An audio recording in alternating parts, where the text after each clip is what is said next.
Monterrey es una ciudad localizada al noreste de México en el estado de Nuevo León, fundada en 1596 por Diego de Montemayor y es una de las ciudades más importantes de México. Es conocida como la Sultana del Norte, así como la capital industrial de México y como la ciudad de las montañas, por la gran cantidad de diversas formaciones rocosas que la rodean. A lo largo de su historia se han creado muchas leyendas sobre fantasmas y manifestaciones sobrenaturales que la gente regiomontana cuenta a través del tiempo.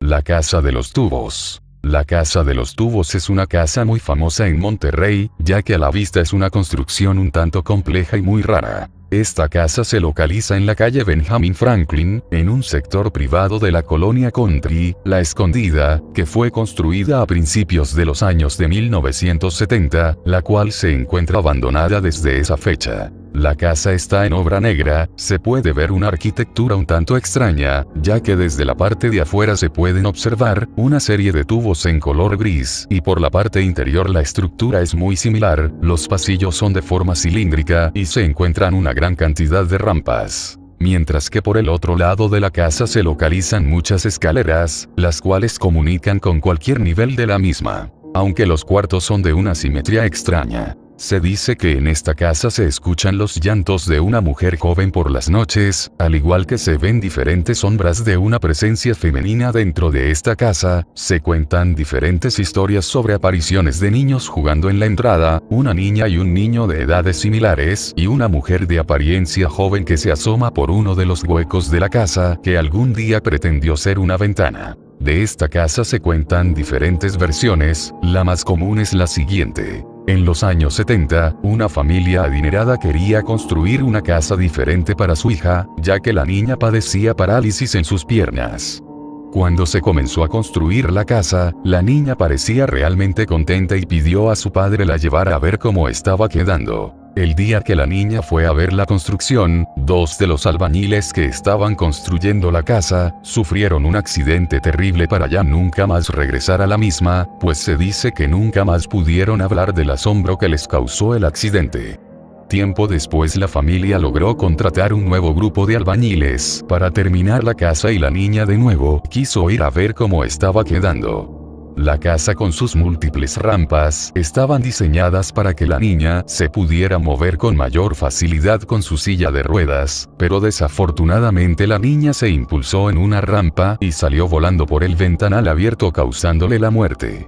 Posteriormente sus padres vendieron la propiedad para ya no recordar este terrible incidente. Mucho tiempo después se cuenta de una nueva familia adinerada que fue a ver la casa con su pequeño, un niño de la misma edad al de la niña inválida. Al estar mostrando la casa para sus padres el niño se fue solo para explorar, sufriendo una muerte terrible cayendo de la misma ventana donde la niña había sufrido su accidente. Hay quienes aseguran haber visto la figura de una jovencita de tez blanca, que pasa de un lado a otro de la casa en milésimas de segundos. Actualmente, a pesar de la vigilancia que los vecinos del sector le han procurado, la casa está en total abandono y llena de grafitis y pintas hechas por algunos vándalos. Aún así, ni el paso del tiempo, ni las inclemencias climatológicas han logrado derrumbarla. Se mantiene firme como mudo testigo de todo lo que en realidad haya pasado en su interior.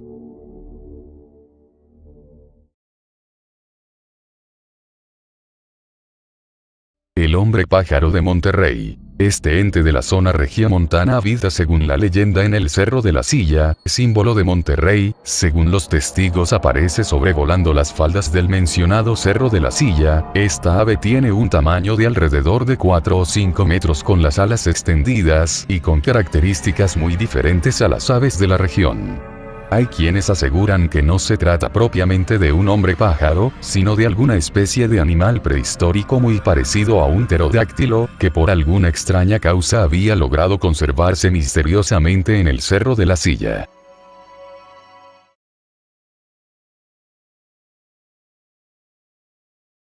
El túnel secreto. Una de las leyendas más conocidas en Monterrey es la del túnel secreto. Según las leyendas, este túnel va desde el Palacio de Gobierno hasta el Obispado. Según dicho túnel, era utilizado para transportar soldados y municiones entre ambos sitios, esto durante la invasión de Estados Unidos.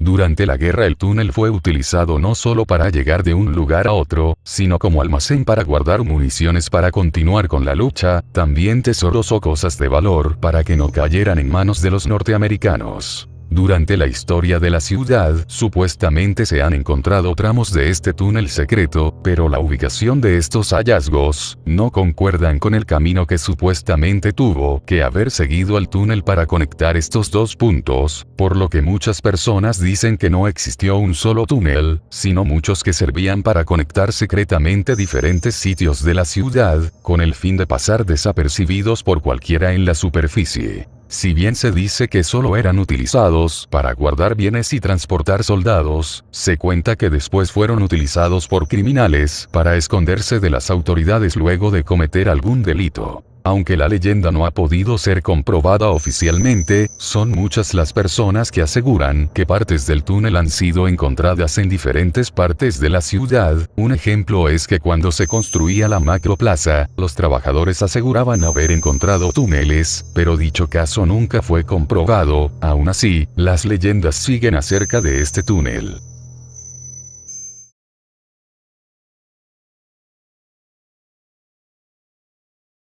La casa Aranberry. En una casa habitada por una buena familia, una madre, Antonia Lozado, y su hija, Florinda Montemayor, fueron brutalmente asesinadas. Cuenta la leyenda que sus almas jamás encontraron descanso y que por eso aún se pueden escuchar los lamentos de las víctimas en la construcción abandonada. La casa en cuestión es el número 1026 de la calle Aranberry, de la ciudad de Monterrey. Mientras corría el año de 1933, la casa de Aranberry fue mudo testigo de este espantoso asesinato. Madre e hija fueron asesinadas por 3 hombres de una manera sanguinaria, utilizando un cuchillo de carnicero, solo con el afán de despojarlas de un cofre lleno de monedas de oro y plata. El 5 de abril de 1933, el padre y esposo, Delfino Montemayor, dejó a su familia apenas amanecía alrededor de las 6 de la mañana, para ir a trabajar, sin pensar que al regresar lo esperaba la más terrible de las escenas. La prensa de ese entonces relata que apenas al despedir a su esposo, Antonia Lozado, escuchó que alguien llamó a la puerta y lo que encontró al abrir fue un tubo que la golpeó 3 veces en la cabeza hasta que perdió el conocimiento. Su hija Florinda Montemayor de 19 años despertó ante 3 hombres que la golpearon. Al no querer dar la ubicación de ese cofre, decidieron torturarlas y posteriormente asesinarlas en el interior de su hogar, para no ser reconocidos, donde los gritos de las 2 mujeres se perdían en el silencio de las 4 paredes de esa espeluznante casa. Los gritos de histeria de su madre fueron acallados solo cuando un cuchillo atravesó su garganta 3 veces. El abuso de Florinda empezó con una navaja que le abrió la garganta, quitándole la vida. Después de ver lo que habían hecho, huyen despavoridos de ese lugar, robándole sus pertenencias y un cofre conteniendo monedas de oro y plata ahorrados a través del tiempo por aquella familia. Al llegar el esposo de la señora de su trabajo, se percata de aquella sanguinaria escena y cae en una terrible crisis nerviosa llevándolo hacia la locura. Se dice que entre las manos de madre e hija se encontraron cabellos y restos de piel de los culpables, arrancados en su lucha por vivir. Este suceso le arrebató la inocencia a un Monterrey todavía muy sencillo. Uno de los asesinos de aquellas mujeres era sobrino de la señora, de nombre Gabriel. La investigación de este caso fue muy difícil, ya que no había rastros de que las puertas hayan sido forzadas, y como testigo estaba el perico de la familia, quien fue pieza clave para la captura de los asesinos, ya que con sus escandalosos gritos repitió las últimas palabras de una de sus dueñas: "No me mates, Gabriel, no me mates". Esto armó las pistas necesarias para que las autoridades capturaran al sobrino de la familia, y después a sus cómplices. A los 3 homicidas se les aplicó la ley fuga a manera de escarmiento y murieron al tratar de escapar justo en la calle Suazua del centro de Monterrey. El tiempo pasó, y la casa fue deshabitada. Nadie buscaba hacerse de la propiedad alegando escuchar lamentos, ver o sentir la presencia de las víctimas. La casa de Aranberry ha sido recordada siempre por este horrible hecho, siendo incluso objeto de numerosos estudios, pero con el paso de los años el crimen ha superado la ciencia y la historia para convertirse en una consumada leyenda para los habitantes de la ciudad. En el edificio viejo descuidado con árboles que se abren paso entre paredes y techo, se habla de tensión en el aire, de olor a azufre en su interior. Cuenta la leyenda que por las noches aún se pueden oír los lamentos de las almas que penan en la casa, incluso en algunas ocasiones se pueden ver asomadas por alguna ventana, recorriendo el patio o el interior de la casa, las figuras de Antonia y Florinda, inquilinas que posiblemente nunca se irán.